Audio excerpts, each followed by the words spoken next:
আমি রাতের বেলা বসে বসে যখন বৃষ্টিটা উপভোগ করছি, একাই ছিলাম, তখন শ্রীকৃষ্ণের একটা কথা মনে এসেছিল যে যখন তুমি একাকিত্ব বোধ করবে তখন মনে করবে তুমি নিজে শক্তিশালী হচ্ছ।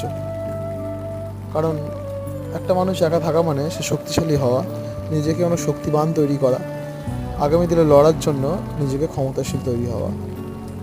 যখন তুমি একা থাকবে মনে করবে তুমি আগামী দিনে লড়ার জন্য নিজেকে প্রস্তুত করছো, আর নিজে এগিয়ে যাওয়ার জন্য সেই পথ খুঁজে পাবে। মনের মধ্যে হাজার চিন্তা সত্ত্বেও যখন তুমি ভগবানকে স্মরণ করবে আর তাকেই যখন তুমি ডাকবে, তখন তোমাকে শক্তিবান বলবান অবশ্যই তোমাকে তৈরি করবে, আর তুমি হবেই। একা থাকা খুবই ভালো, একা থাকা খুবই শক্তিবান, একা থাকা ভগবানকে স্মরণ করা।